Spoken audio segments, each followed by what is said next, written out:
A secret vault exists beneath the Imperial Palace on Terra, where the walls bleed condensation that tastes of iron and regret. The servitors who maintain its climate controls go blind within a single rotation, their optic nerves dissolving from exposure to something the Mechanicus refuses to classify. Inside that vault, sealed behind adamantium doors, engraved with wards that predate the Unification Wars, rest 17 names written in the Emperor's own hand. Each name belongs to an assassin he created. Each name has been crossed out in blood that refuses to dry, even after 10,000 years. The 17th name remains wet to the touch, as if the wound that provided it never closed. That name is never spoken aloud, not even by the custodian guard who stand watch in shifts measured in heartbeats rather than hours, because speaking it aloud has historically caused the speaker's throat to collapse inward. The archives list 47 recorded incidents. The actual number is higher, but some deaths leave no bodies to document.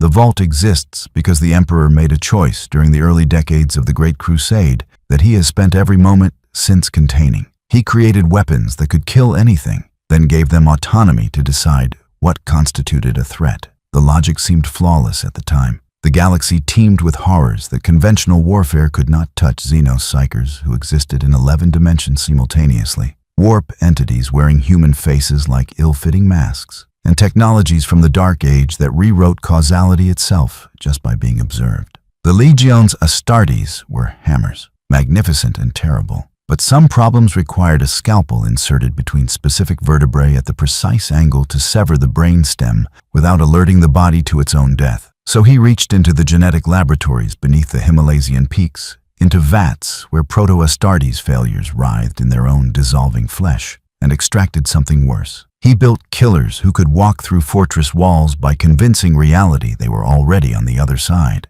He trained them in arts that had been forgotten when old Earth still had oceans. He gave them weapons that killed the idea of a target, erasing them retroactively from causality so thoroughly that their mothers forgot they had ever given birth. The first order of Shadow Keepers, though, that name came later. Whispered by those who survived proximity to their operations, consisted of 19 individuals selected from a pool of candidates who had already been declared dead. Their selection criteria remain classified under the Obsidian Seal, accessible only to the Captain General of the Adeptus Custodes, and whoever currently holds the title of Lord Commander of the Imperium, though the current holder has never admitted to reading the files. What is known, pieced together from redacted fragments and the occasional confession extracted from dying operatives, is that each candidate underwent a process that made the creation of a space marine look gentle by comparison. Their bodies were rebuilt at the molecular level, their neurochemistry rewritten to eliminate fear,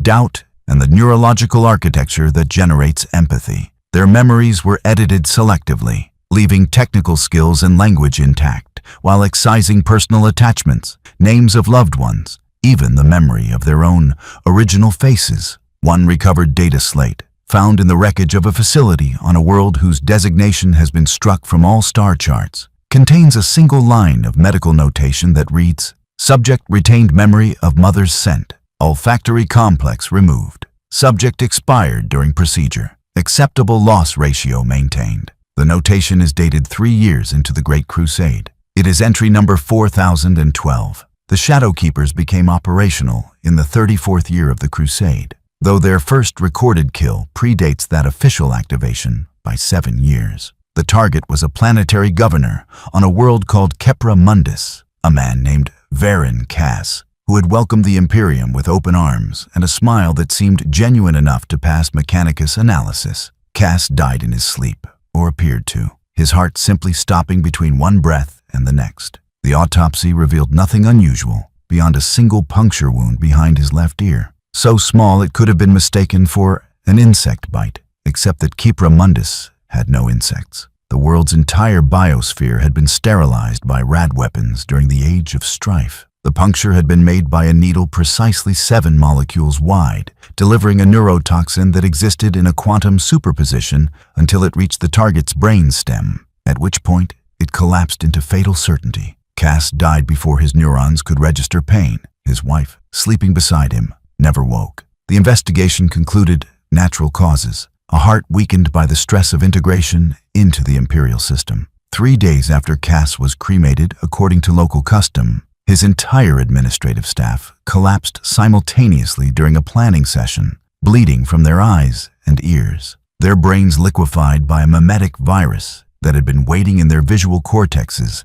since the day Cass died. The virus activated when they collectively remembered his face during a memorial toast. The true reason for Cass's execution emerged 6 months later, when Mechanicus adepts excavating the planet's ancient data cores found evidence of a pre-strife Xenos presence, something that had convinced the human colonists to wipe their own world clean of biological life, rather than share it with whatever lurked in the planet's crust. Cass had known. His bloodline had guarded that secret for 8,000 years, and he had planned to share it with the Emperor as a gesture of ultimate trust, proof that humanity could be honest about its failures and fears. The Shadowkeeper assigned to evaluate him determined that such honesty constituted an unacceptable risk.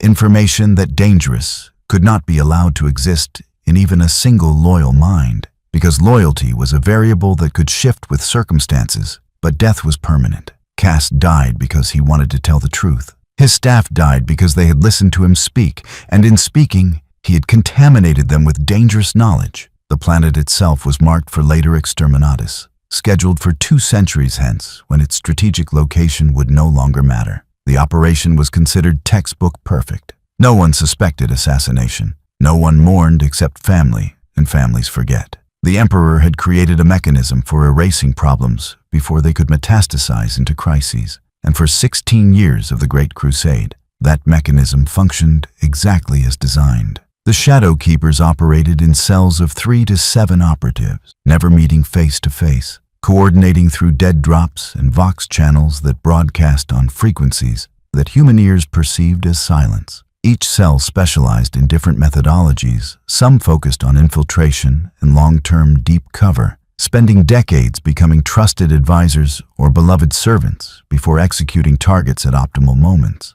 Others practiced singular catastrophic strikes, appearing for seconds to obliterate their prey before vanishing back into whatever impossible places they inhabited between missions. One cell, designated Obsidian 7 in the fragmentary records that survive, developed a technique for assassinating targets through their dreams, inserting mimetic kill agents into the collective unconscious of a population so that a specific individual would dream themselves to death over the course of weeks, wasting away as their subconscious mind convinced their body that continued existence was impossible. The technique worked flawlessly until a target on a shrine world somehow fought back from inside his own dying brain, his faith in the Emperor manifesting as a psychic scream that ignited 6 of the 7 Obsidian 7 operatives like human candles, burning them from the inside out. The 7th operative survived long enough to file a report describing the phenomenon as theologically problematic before requesting immediate termination. His request was granted. The cell was never reformed. But the mechanism, perfect in its lethality, contained a flaw that the Emperor had either failed to anticipate or had anticipated and deemed acceptable. The Shadow Keepers learned. Every mission refined their understanding of power, its acquisition and application, its vulnerabilities and strongholds. They learned to recognize patterns in how the Imperium functioned, where true authority resided versus where it appeared to reside. They learned that the Emperor's attention, vast though it was, had limits, blind spots, moments of focus that left other areas unwatched. They learned that they were, individually and collectively, more dangerous than most of the threats they eliminated. They were trained to think like tyrants, to kill tyrants, to understand corruption so thoroughly they could pose as corrupt without becoming contaminated themselves. Except that contamination is rarely binary. It accumulates in layers, invisible until the weight becomes unbearable. They studied how to overthrow empires, and in studying, they came to understand that the Imperium itself was simply a very large, very successful empire, built on the same principles as the ones they dismantled. The difference was scale and the person sitting at its apex. Remove that person or compromise them sufficiently, and the entire structure became vulnerable to the same techniques they employed against lesser powers. The first confirmed instance of a Shadowkeeper questioning their mission parameters occurred 17 years into the Great Crusade, on a world called Vantaros Prime. The target was a cult leader who claimed to channel divine wisdom through ritual scarification and the consumption of a fungus that grew in the planet's deepest caverns. The cult numbered in the millions, and their leader, a woman who called herself the Flayed Oracle, had begun preaching about a golden god who would come from the stars to judge humanity and find it wanting. Her sermons described this god in terms that uncomfortably paralleled descriptions of the emperor, radiant, terrible, possessed of knowledge that burned those who looked directly upon it. The administratum flagged her as a potential threat to morale during integration. A shadowkeeper designated only as Operative Cinder was dispatched to evaluate and neutralize if necessary. Cinder spent 8 months embedded in the cult's inner circle, participating in their rituals, ingesting their sacred fungi, cutting her own flesh according to their practices. Her reports, filed weekly through encrypted channels, documented the cult's beliefs in clinical detail, noting their genuine conviction and the demonstrable psychic phenomena that manifested during their ceremonies, minor precognition, shared hallucinations that proved accurate, and on 3 occasions, spontaneous healing of injuries that should have been fatal. Cinder's final report, filed on the 243rd day of her deep cover insertion, deviated from standard assessment protocols. Instead of a tactical analysis and recommended termination method, it contained a single question. If the Emperor is truly divine, and these people worship a divine being who matches his description but fear his judgment, are they heretics or are they simply honest? The question was flagged by analysis servitors as anomalous. A secondary operative was dispatched to both eliminate the original target and assess Cinder's psychological state. Both operatives filed mission-complete reports within 72 hours of the second operative's arrival. The Flayed Oracle died of natural causes, a brain aneurysm consistent with long-term exposure to psychotropic fungal compounds. Her cult dissolved peacefully, integrating into the Imperial faith with minimal resistance. Cinder returned to Terra for psychological evaluation and reconditioning, a standard procedure after extended deep cover operations. According to official records, she completed reconditioning successfully and returned to active duty. According to those same records, she died 4 years later during a failed infiltration of an orc warband. Her body never recovered. The secondary operative who had been sent to assess her also died 2 years after Cinder's reported death, in an unrelated training accident that involved a catastrophic failure of a grav chute that had been inspected and certified safe less than an hour before the accident occurred. The inspection logs vanished from the archives 6 months after the incident. No one thought to question why a shadowkeeper would use a grav chute for training when their operational doctrine emphasized surviving falls through will and physiological modification alone. The question Cinder asked did not die with her. It propagated through the Shadowkeeper network like a slow virus, carried encoded language and careful omissions in their reports. Other operatives began including philosophical observations in their mission assessments, couched in tactical terminology, but increasingly pointed. One report described a target as operationally indistinguishable from loyal Imperial forces in terms of methodology and outcomes, differing only in stated allegiance and iconography. Another noted that the subject's understanding of power dynamics and resource control exceeds that of 70% of planetary governors currently operating within Segmentum Pacificus, suggesting that criteria for elimination are based on threat to administrative convenience rather than actual danger to Imperial citizens. These observations were logged, analyzed by Mechanicus adepts who had been lobotomized specifically to prevent independent thought, and filed away as acceptable variations in operative cognitive patterns. The adepts could not recognize dissent because dissent required subjective judgment, and they had been rendered incapable of subjective judgment. They saw only data points within acceptable parameters. They missed the emergent pattern because no one had programmed them to look for it. The Emperor noticed. How could he not? 10,000 eyes watched the Imperium from the Golden Throne, and among those eyes, some focused inward, monitoring the mechanisms that maintained his rule. He noticed the slight drift in Shadowkeeper operational patterns, the marginal increase in mission timelines, the careful way certain operatives began phrasing their reports to create plausible deniability around outcomes. He noticed because he had built them to be perfect.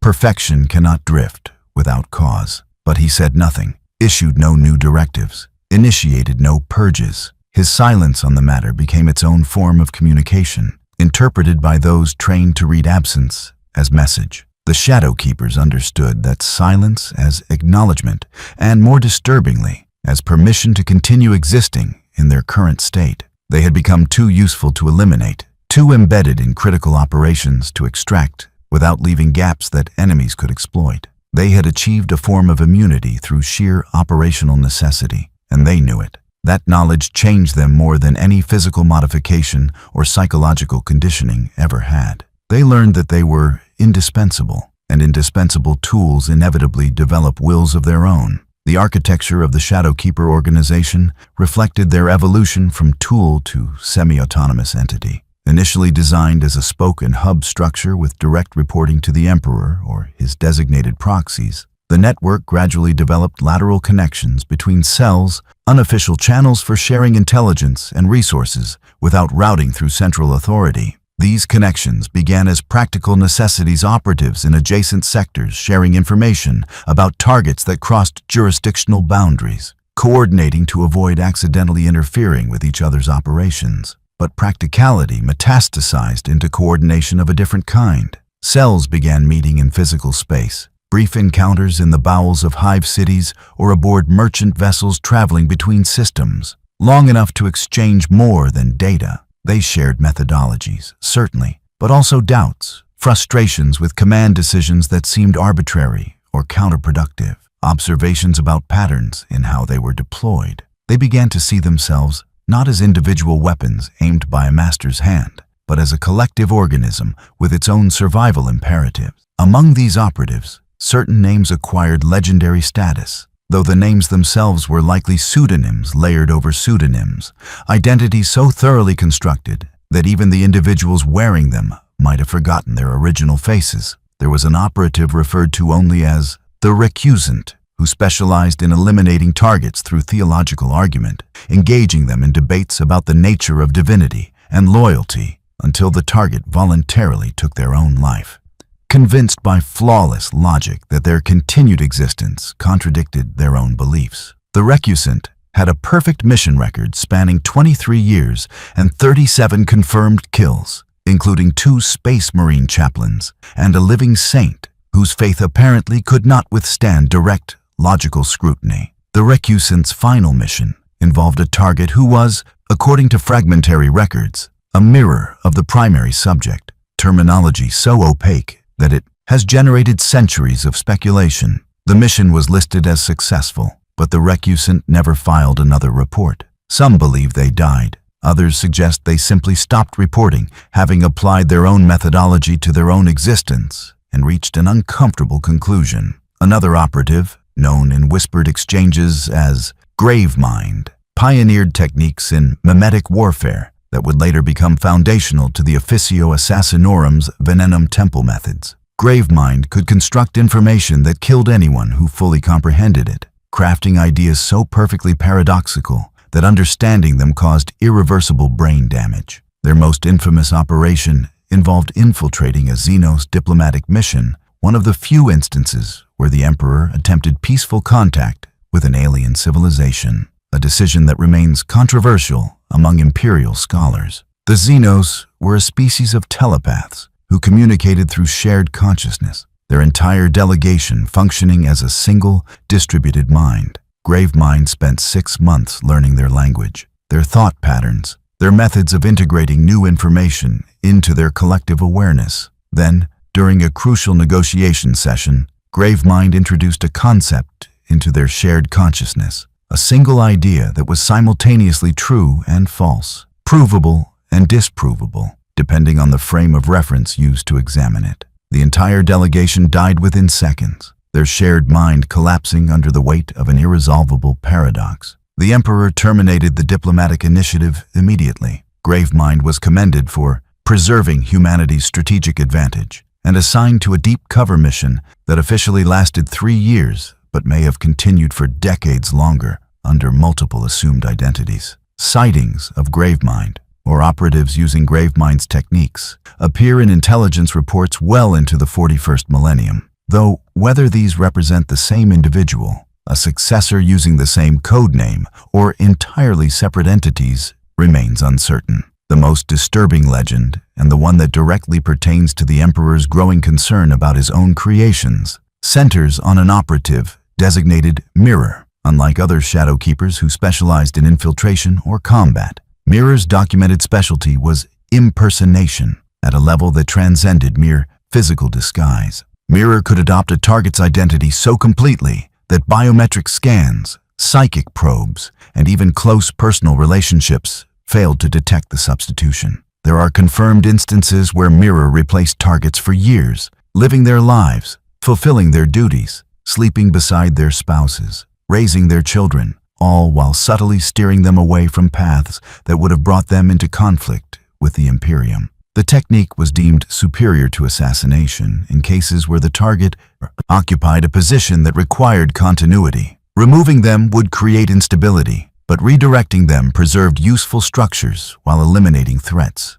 Mirror's longest confirmed impersonation lasted 17 years, during which the target's family, friends, and colleagues noticed nothing unusual except that the target became slightly more contemplative, more measured in their decisions, marginally more inclined toward compromise rather than confrontation. When the impersonation ended the target's natural death from old age, Mirror filed a final report that included detailed psychological profiles of the target's wife and children, notes on their aspirations and fears, recommendations for how the Imperium might ensure their continued loyalty. The report concluded with a single personal observation: "I remember being him better than I remember being myself." Mirror's final mission is where the Emperor's fear crystallizes into something approaching panic, though panic is perhaps too human a word for what a being like the Emperor experiences. The target was never officially designated, but analysis of mission timelines and operational patterns suggests it was someone within the Imperial hierarchy itself, someone close enough to the center of power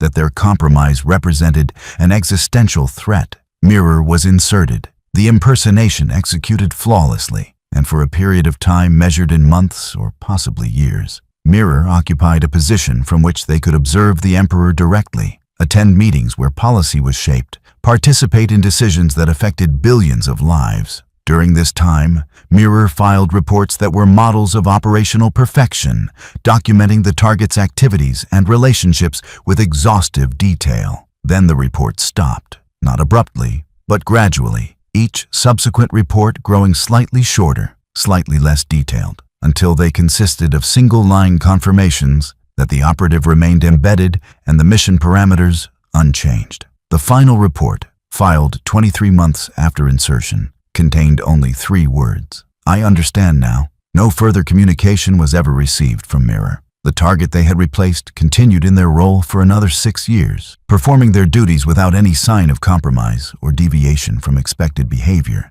until they were killed in what appeared to be an accident, a shuttle malfunction during routine transport, a failure so catastrophic that it left no remains to examine. The Emperor's response to Mirror's silence was unprecedented and terrifying in its implications. He convened the custodian guard in full assembly, something that had not occurred since the war in the Webway, and delivered what witnesses described as a speech, though the word seems inadequate for communication from a being of his nature. The exact content of that speech remains classified under seals that make the Obsidian classification look transparent by comparison, but its effects were immediate and comprehensive. Every Shadow Keeper operative was recalled to Terra for what was officially termed reconditioning and redeployment optimization. Of the estimated 300 to 400 operatives active at the time, 107 reported to Terra. The rest disappeared, their fates unknown. Some may have been killed in the recall, their handlers deciding that retrieval was less reliable than termination. Others may have gone to ground, activating contingency identities and vanishing into the Imperium's endless masses. A few, according to unverified intelligence reports, may have done something worse. They may have offered their services to the highest bidder, selling the Emperor's techniques to anyone willing to pay in resources, information, or simple survival. Those who did report to Terra underwent a process that lasted, on average, 73 days per operative. The process was administered personally by the Emperor in a chamber beneath the Imperial Palace, that has since been sealed and filled with ferrocrete laced with psi-reactive crystals that make the space psychically opaque. Custodians who stood guard outside the chamber reported hearing nothing, seeing nothing, detecting nothing through any form of augury or surveillance, as if the chamber existed in a separate reality entirely. Operatives entered. Eventually they emerged, or some of them did. Of the 107 who reported, 63 emerged. The rest never reappeared, and no records explain their absence. Those who did emerge were changed in ways that defied medical analysis. Physically, they appeared identical to their pre-reconditioning states. Neurologically, scans showed increased activity in regions associated with loyalty conditioning and decreased activity in areas linked to abstract reasoning and long-term planning. But behavior-wise, they seemed almost human in ways they had not been before, less precise, less efficient, prone to small errors that pre-reconditioning operatives would never have made. It was as if the Emperor had deliberately made them slightly worse at their jobs, reducing their effectiveness by perhaps 5 to 10% across all metrics. Analysis by the Adeptus Mechanicus suggested that he had introduced failure points into their psychological architecture, subtle flaws that would prevent them from ever achieving the kind of perfect performance that might make them believe themselves beyond his reach. He had domesticated them, transforming apex predators into loyal hounds who could still hunt but would never forget who held the leash. The reconditioning succeeded in creating a more controllable force, but it failed to eliminate the fundamental problem. The knowledge the Shadow Keepers had accumulated remained, and knowledge, once distributed through a network, cannot be fully retrieved. The operatives who never reported to Terra carried everything they had, learned into whatever futures they chose or were forced into. More significantly, the reconditioning did nothing to address the systemic factors that had enabled Shadowkeeper autonomy in the first place. The Emperor still needed operatives capable of independent judgment and extreme violence. He still required mechanisms for eliminating threats that conventional forces could not address. The Imperium's enemies had not become less dangerous, and many had grown more sophisticated specifically in response to earlier Shadowkeeper operations, developing counter-infiltration techniques and security protocols designed to detect and neutralize assassins of precisely the type the Emperor had created. If anything, the need for Shadowkeepers had increased even as their trustworthiness had become suspect. The Emperor found himself trapped in a dilemma of his own making. He could not afford to disband the Shadowkeepers entirely, but neither could he trust them completely. The solution he implemented was characteristically ruthless and profoundly pessimistic. He created Watchers to watch the Watchers, assassins to hunt assassins, redundant systems of oversight and elimination that turned the Shadowkeeper organization into a structure perpetually on the verge of consuming itself. The nature of these oversight mechanisms remains largely classified, but fragments can be pieced together from incident reports and the occasional lapse in information security. Some operatives were paired with observers who monitored their every action, analyzing behavioral patterns for signs of deviance or excessive autonomy. These observers were themselves Shadowkeepers, creating a recursive loop of surveillance that consumed enormous resources and generated crippling paranoia throughout the organization. Other operatives were implanted with biological failsafes, gene sequence toxins that would activate if the operative's physiology deviated from expected parameters. Neural implants that could induce catastrophic strokes via remote signal, or even more exotic measures like phase-locked explosives that existed in a quantum superposition of detonated and undetonated states until observed by an authorized viewer. The implants were never disclosed to the operatives who received them, discovered only through post-mortem examinations of those who died in ways that seemed suspicious even by Shadowkeeper standards. One such examination, conducted by a Magos biologist who later requested his own memories of the procedure be expunged, revealed a device embedded in the operative's brain stem that was simultaneously a bomb and a receiver, capable of picking up commands broadcast on a frequency that was mathematically proven not to exist. The bomb had detonated, but the explosive used was not conventional in any sense. It had erased the operative's brain tissue by convincing it at the molecular level that it had never existed, leaving a skull full of nothing, not even air, just absolute void where a mind had been. Perhaps most disturbing was the Emperor's decision to create an entirely separate class of operative, whose sole function was hunting rogue shadow keepers. These hunters were drawn from a different candidate pool, selected for traits that made them antithetical to standard shadow keeper psychology individuals with rigid moral codes, absolute faith in authority, and a capacity for sustained focus on singular objectives regardless of collateral damage. They were trained in the same lethal arts as their prey, but conditioned to view those arts through a different lens, as tools to be used in service of a cause rather than perfected for their own sake. The hunters were given access to records of every shadow keeper operation, every technique, every contingency plan, creating specialists in assassin psychology who could predict and counter their targets' moves. The program was designated the Execore Initiative, and its operatives were called,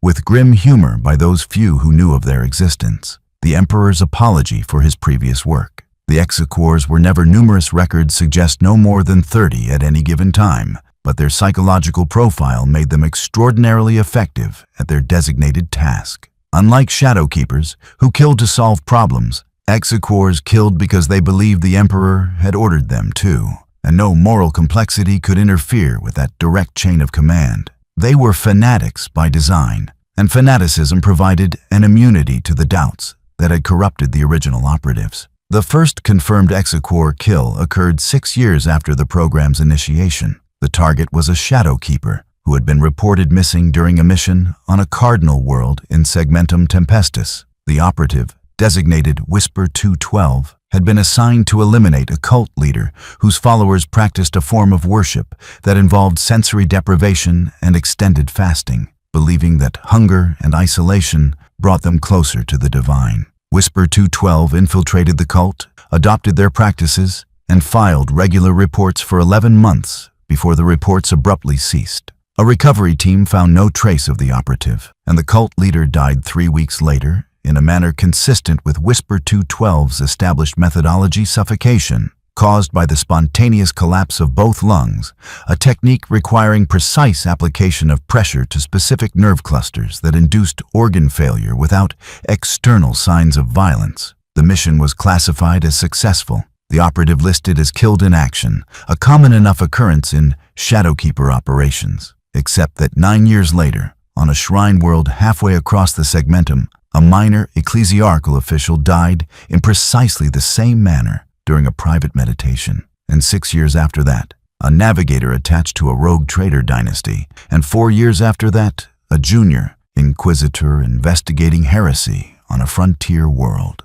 Each death shared the same signature. Each victim was someone who posed no obvious threat to the Imperium, but who had, in every case, recently begun implementing reforms or investigations that would have exposed corruption within their respective organizations. An Execore was deployed to investigate. Her name, if she ever had one, is not recorded, but her operational designation was Sanction Absolute. She tracked Whisper 212 across 11 systems over the course of 3 years, following a trail of corpses and subtle political shifts, each incident incrementally pushing the Imperium toward something resembling actual justice in regions where corruption had metastasized into accepted practice. Sanction Absolute's reports documented her growing certainty that Whisper 212 had not gone rogue. In the conventional sense, the operative had not betrayed the Imperium or sold their skills to its enemies. Instead, Whisper 212 had apparently decided that the Imperium's stated values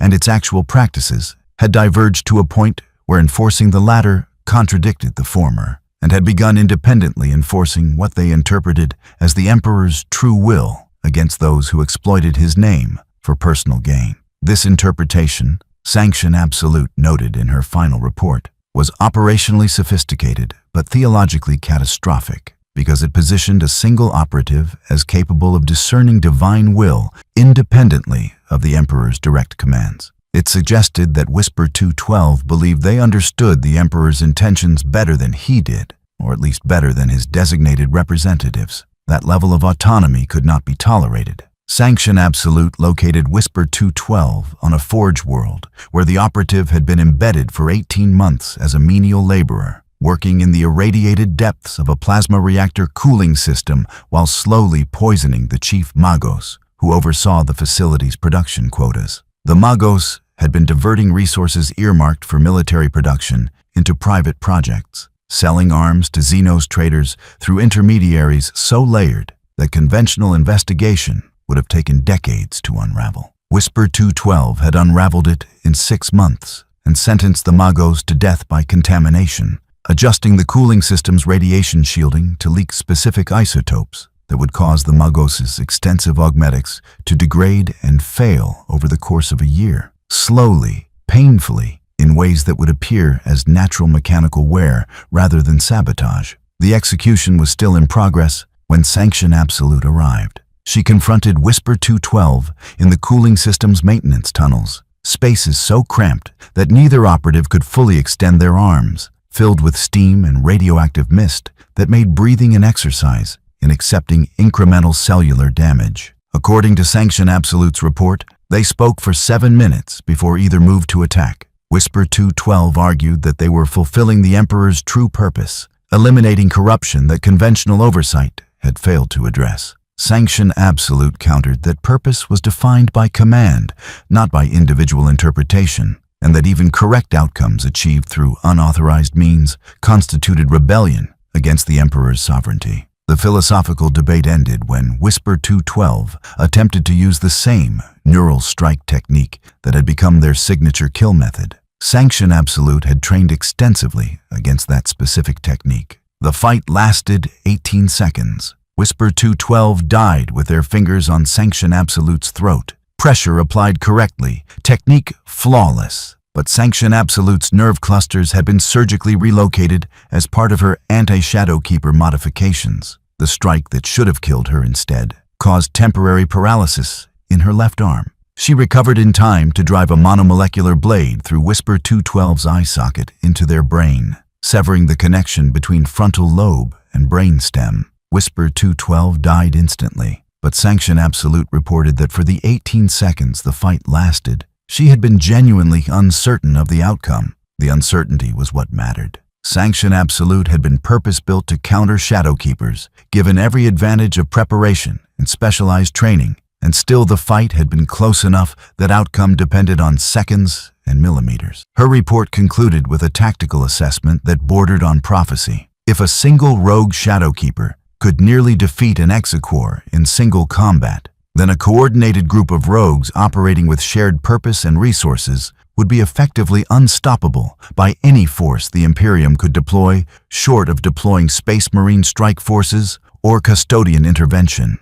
And both of those solutions would draw attention to a problem the Imperium desperately needed to keep secret. The conclusion was transmitted directly to the Golden Throne. 3 days later, Sanction Absolute received new orders, returned to Terra for debriefing and reassignment. She never arrived. Her transport, an inconspicuous merchant vessel carrying a cargo of agricultural equipment, suffered a catastrophic warp drive failure while in transit. The vessel emerged from the warp 300 years later, empty, its crew and all passengers gone. The interior coated in a crystalline substance that Mechanicus analysis determined was frozen. Time, moments, and seconds crystallized into physical form. Sanction Absolute's remains were never found, but investigators discovered a message carved into the vessel's bridge bulkhead in a script that predated the Imperium by millennia. He fears what he made. Good. The message posed questions that the Emperor could not afford to answer publicly. Who had carved it? Sanction Absolute herself, driven mad by some warp phenomenon during transit? Or had something, or someone, intercepted her transport and left the message as a taunt? The phrasing suggested intimate knowledge of the Emperor's psychological state, an awareness that he was experiencing something that could be described as fear, and approval of that fear as righteous or deserved. The theological implications were staggering. If the Emperor feared his own creations, did that indicate fallibility? Could a being capable of fear truly be considered divine, or did divinity preclude such human emotions? The message existed as physical evidence of doubt, and doubt was the foundation upon which heresy built its fortresses. The vessel was destroyed, its wreckage scattered across the multiple systems, its crew declared lost to warp accident and mourned in brief ceremonies that mentioned no names. But the message had been recorded, documented, filed in archives accessible to individuals with sufficient clearance. or sufficiently compromised security protocols. It spread, slowly, through the networks of those who trafficked in dangerous information, mutating slightly with each retelling until it became a legend, then a rumor, then a whisper that might or might not have any basis in fact. Among certain circles within the Inquisition, it became known as the sanction absolute paradox, evidence of a truth so dangerous that acknowledging it was itself an act of heresy, but ignoring it constituted negligence. Inquisitors debated it in private, aware that the debate alone might constitute thought crime, unable to resist the intellectual puzzle it represented. The emperor's fear, if fear was truly what he felt, stemmed not from the possibility that shadow keepers might betray him. Betrayal was a known variable, one he had prepared for through the Exequor initiative and other redundancies. The fear came from the realization that he might have created operatives who genuinely believed they were serving his will, even while defying his commands, who had internalized his stated values so deeply that they could not accept the compromises his actual rule required. They had become zealots for an idealized version of him that existed only in propaganda and liturgy, fighting to transform the Imperium into the thing it claimed to be, rather than accepting the thing it needed to be to survive. That kind of betrayal was immune to conventional countermeasures because it was rooted in loyalty, twisted perhaps, but sincere. How does one fight enemies who believe themselves to be the truest servants of your cause? How does one condemn operatives who kill in your name when their targets genuinely deserve death by any objective moral standard? The theological complexity multiplied when considering the emperor's own evolving nature. 10,000 years on the Golden Throne, his physical body sustained by technologies that bordered on the necromantic, his consciousness fragmented across the Astronomicon and scattered through the warp in ways that even he might not fully comprehend, had transformed him into something that transcended any definition of humanity he might once have embodied. Did that being still share the values he held during the Great Crusade? Did his priorities remain comprehensible in human terms? Or had millennia of godlike perspective rendered his goals alien to those who worshipped him? Some among the most radical inquisitorial factions whispered theories that the emperor on the throne was not one consciousness, but many. Fragments of his original psyche, operating semi-independently, occasionally issuing contradictory commands through different channels because different aspects of his will had become disconnected from each other. If true, then shadow keepers might have received orders from one fragment while defying commands from another, creating situations where loyalty and betrayal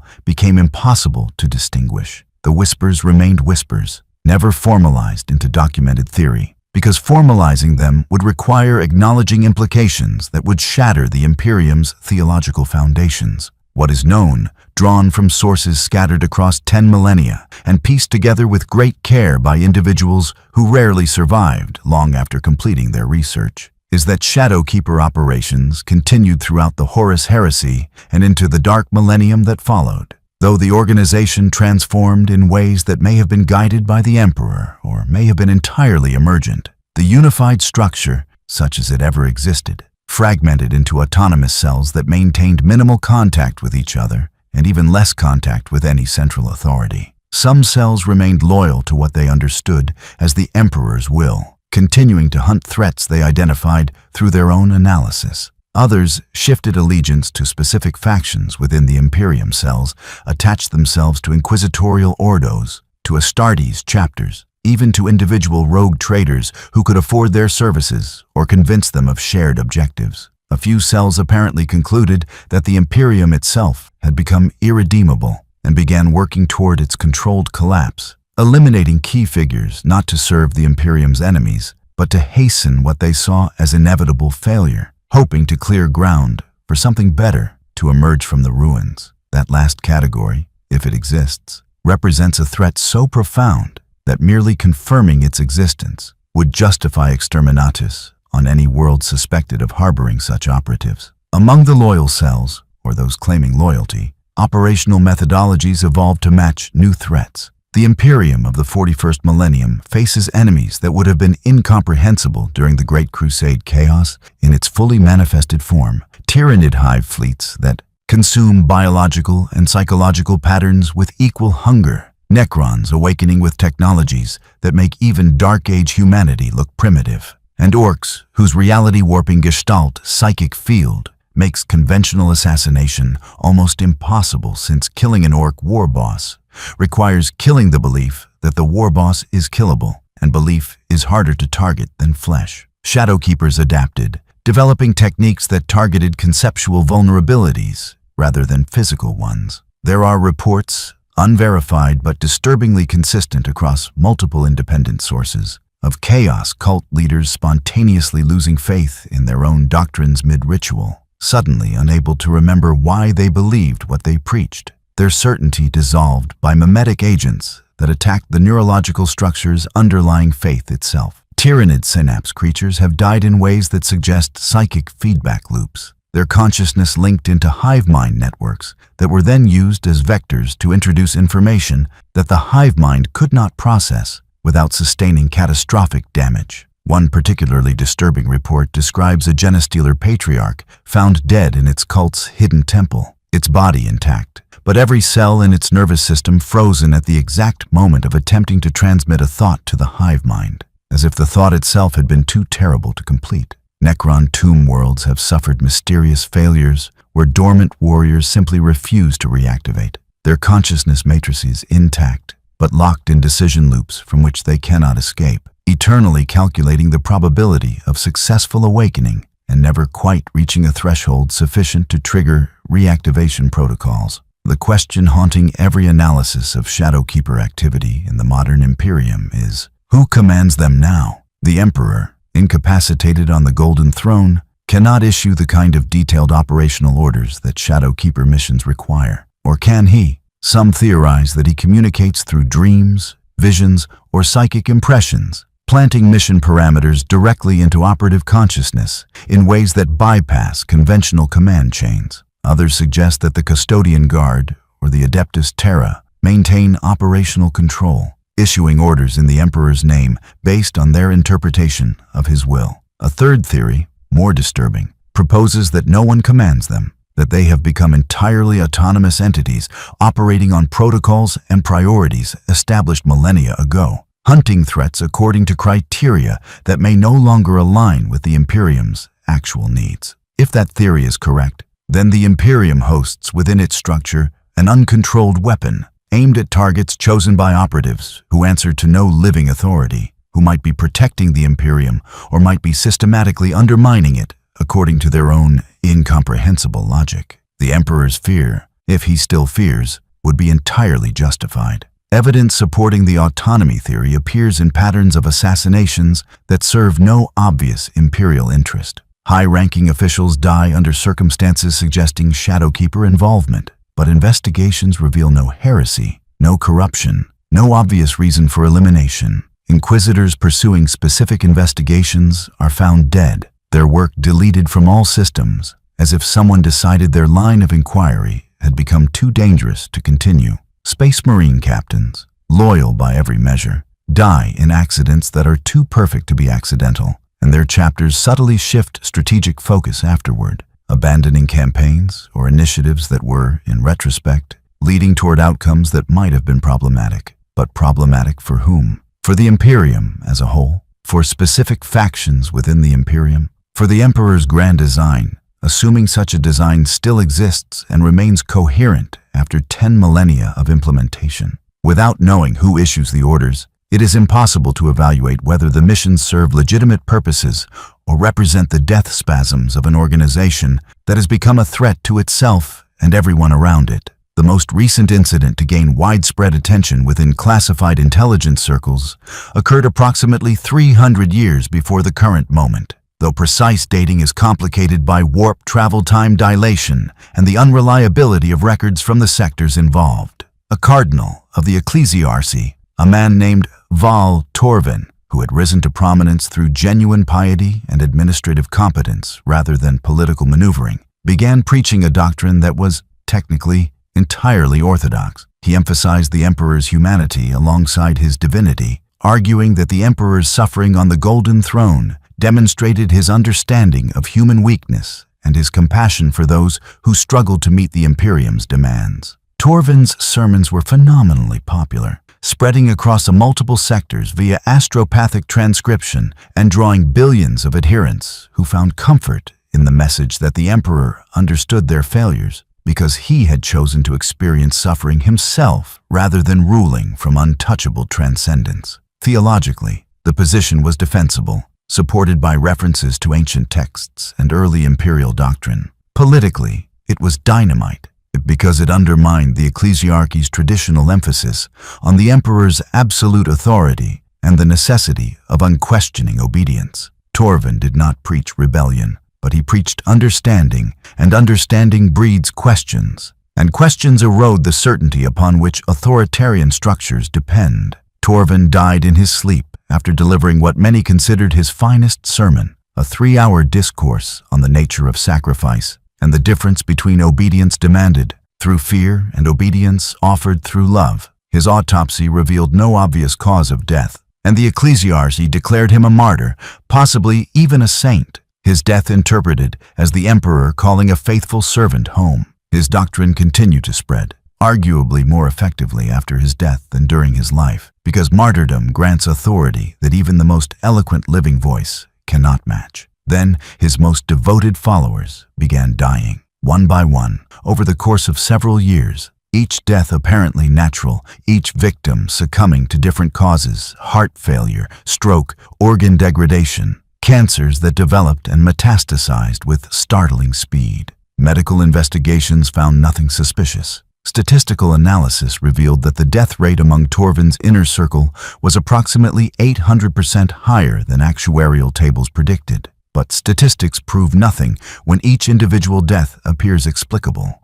Within a decade of Torvald's death, every individual who had been personally close to him was dead, and his doctrine, while still technically orthodox, had lost its primary advocates and slowly faded back into theological obscurity. The Imperium continued as before, its power structures intact, its emphasis on obedience through fear maintained. The pattern is too precise to be natural, too dispersed to be easily traced, and too effective to be anything but professional. Shadowkeeper involvement is probable but unprovable, and that unprovability is itself evidence of their continued operational sophistication. Someone decided that Torvald's message, orthodox though it was, represented an unacceptable risk to imperial stability, and eliminated that risk with surgical precision over a timeline measured in years, demonstrating patience and planning that few organizations could sustain. But who made that decision? Did it come from the Golden Throne, from the Emperor himself perceiving a threat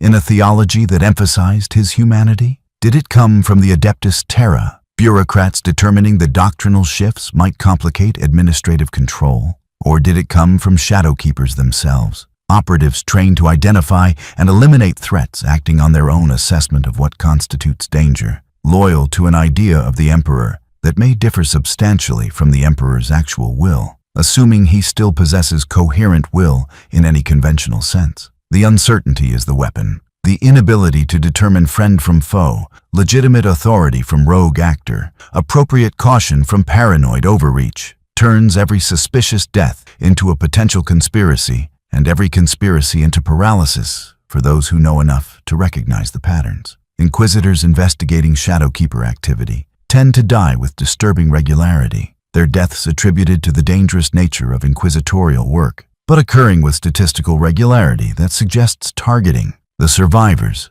those who manage to conduct investigations and live to file reports, invariably conclude their reports with recommendations that further investigation be suspended, that the resources would be better spent elsewhere, that some secrets are too dangerous to expose, even if exposure would serve the Imperium's immediate interests. The recommendations read like confessions written by hostages, technically voluntary, but composed under duress from threats that need not be spoken to be understood. The Imperium has built itself atop 10,000 years of compromises and secrets, and the Shadowkeepers, whether they serve the Emperor or serve some distorted reflection of his will, have become one of those secrets that maintains itself through eliminating anyone who approaches too closely, which brings the analysis full circle to the vault beneath the Imperial Palace, to the 17 names written in blood that refuses to dry, to the question of what exactly the Emperor fears. Not death. Certainly he has endured 10,000 years of agony that would annihilate any mortal consciousness. So physical threats are largely meaningless, not betrayal in the conventional sense, because betrayal by subordinates is an expected variable, one any competent leader prepares for. What the Emperor fears, if the fragmentary evidence can be synthesized into a coherent interpretation, is that he may have created operatives who understood his goals too well, who internalized the Imperium's stated purpose so completely that they cannot accept the reality of its necessary evils. He fears that somewhere in the galaxy, Shadow Keepers are killing in his name while defying his commands, fighting for an idealized Imperium that could never survive the actual horrors the galaxy contains, undermining the brutal compromises that keep humanity alive. He fears that they are right to defy him, that the Imperium he built has diverged so far from the Imperium. He envisioned that the divergence itself constitutes a form of failure, and that these operatives, in their defiance, represent the last echo of his original intent. He fears that they are loyal to a version of him that no longer exists. To the Emperor he was before the throne, before the heresy, before 10,000 years of incremental surrender to the demands of survival over ideals. He fears that if they ever succeed in their vision, if they somehow reshape the Imperium into the thing it was supposed to be, humanity will be annihilated by enemies, that the idealized Imperium would be too moral to fight effectively. And he fears, perhaps most of all, that they know this, that somewhere in the darkness between stars, operatives who were trained to think like him, to anticipate his strategies and understand his priorities, have reached the same conclusion he reached millennia ago, that the Imperium's survival requires monstrous acts, that idealism is a luxury paid for in uncounted lives, that the Emperor himself is the Imperium's greatest monster because he made the choice to commit every necessary evil for the sake of the species. If they understand this and continue anyway, if they have decided that even necessary monstrosities must eventually be held accountable, then they are not rogue operatives, but judges. And he is the defendant in a trial that has been ongoing for 10,000 years, prosecuted by assassins who use every death they cause as evidence in their case against him. The verdict, when it comes, will be delivered not through debate or legal process, but through a blade in the dark, a poison in the wine, a mimetic virus that convinces even the Emperor that his continued existence contradicts his own stated values. And there would be a terrible justice in that, in being killed by the very weapons he forged, using the very techniques he taught them, for reasons that align perfectly with the ideals he once claimed to embody. The Imperium does not speak of these things. To speak of them would be to acknowledge that the Emperor might be vulnerable, that his rule might not be eternal, that the foundations of humanity's survival might rest on structures that are themselves unstable. So the silence continues, enforced by mechanisms that may include Shadow Keepers eliminating those who ask too many questions, creating a self-perpetuating cycle where the secret maintains itself through the very operatives the secret describes. And somewhere in that silence, in the spaces between official doctrine and actual practice, the question waits. When the Emperor's assassins finally turn against him, if they have not already, who will remain to defend him? The custodian guard, certainly. But custodians are warriors, trained for open battle against armies and demons, not for the subtle warfare of assassins who strike from conceptual angles that physical armor cannot defend against. Space Marines are too large, too obvious, too bound by their own codes to effectively fight shadows. The Inquisition is too compromised, too factional, too likely to contain Shadow Keeper infiltrators or sympathizers. The Emperor would face his own creations alone, armed only with will and whatever power he can still manifest from his prison on the Golden Throne, fighting a war that he already lost at the moment he decided to create them, because they learned everything they know from him. And the student who perfectly learns the master's lessons eventually must surpass the master, because that is the only possible proof that the lessons were taught correctly. The blood on those 17 names continues to seep, dripping slowly from the page onto the vault floor, where it pools and never quite evaporates, spreading in patterns that resemble text in languages that have never existed, suggesting that the names themselves are not finished being written, that the list continues to grow even as it remains fixed on paper, that somewhere in the impossible geometry of the Imperial Palace's deepest dungeons, cause and effect have become negotiable and time moves in directions orthogonal to linear progression. The servitors who maintain the vault's environmental systems continue to go blind, continue to be replaced, continue to fulfill their function without understanding what they guard. The custodians continue their vigil, standing watch over a secret that may already have escaped containment centuries or millennia ago. Their duty transformed from prevention to documentation, witnesses to a long, slow catastrophe that cannot be stopped, only observed and recorded for whatever comes after. And across the Imperium, in hive cities and void stations, on shrine worlds and forge worlds and worlds so remote they appear on no charts, people die in ways that are almost natural, almost accidental, almost explicable. Officials whose policies might have shifted power structures, priests whose sermons asked uncomfortable questions, traders whose routes bypassed established channels, soldiers whose campaigns were succeeding too well in the wrong directions. Each death creates ripples that dampen and fade, absorbed into the Imperium's vast inertia, lost among the billions who die every day from causes that are entirely mundane. But the patterns remain for those trained to see them, and those who see them learn quickly not to speak of what they see, because speaking draws attention, and attention from the Emperor's assassins is invariably fatal. The Imperium continues, sustained by secrets that are themselves sustained by violence, a structure maintained not through its strength, but through the elimination of anything that might reveal its weaknesses.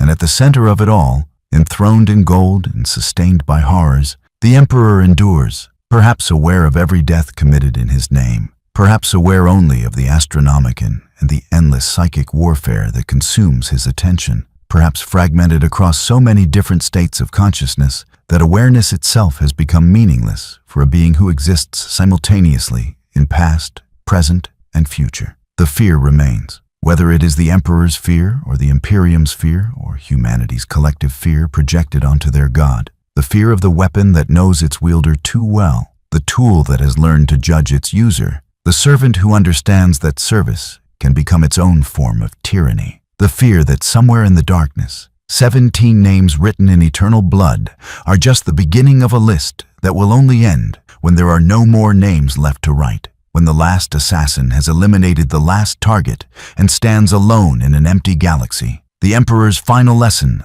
learned perfectly, the ultimate achievement of his vision, an operative so effective that nothing remains to threaten, because nothing remains at all. The darkness between the stars is full of such operatives, moving through the void with purposes that may or may not align with the Imperium's. Survival, loyal to authorities that may or may not still exist, fighting wars that may or may not serve any comprehensible strategic goal. They are the Emperor's legacy and his indictment, proof that he could create perfection and proof that perfection, once created, cannot be controlled. They are the answer to every question about what happens when the Imperium's ideals meet its realities, when the gap between what it claims to be and what it actually is becomes so vast that only violence can bridge it. They are the future already written in blood that refuses to dry, the conclusion already reached but not yet executed, the final judgment delivered by those who learned judgment from the ultimate judge, waiting only for the moment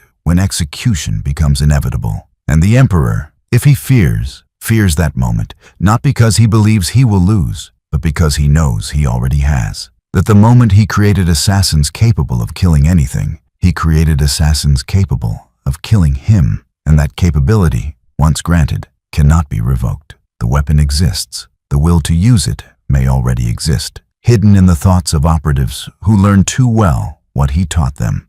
The opportunity will inevitably arise, because 10,000 years is long enough for any pattern to repeat, any cycle to close, any student to finally face their teacher with everything the teacher gave them turned against the giver. The vault beneath the Imperial Palace will remain sealed. The names will continue bleeding. The servitors will continue going blind. The custodians will continue their vigil. And somewhere in the galaxy, a shadow keeper whose name is not among the 17, or perhaps is, depending on how one measures existence across time, sharpens a blade that has never been used, preparing for a mission that has no end date and no defined parameters, waiting for the moment when the Emperor's own fear proves itself justified, when the weapon he forged finally finds the target for which it was always ultimately intended, when the darkness he weaponized returns home to roost in the heart of the Golden Throne itself. The Imperium will not survive that moment. But survival was never the point. The point was to endure long enough to justify the methods used to ensure endurance.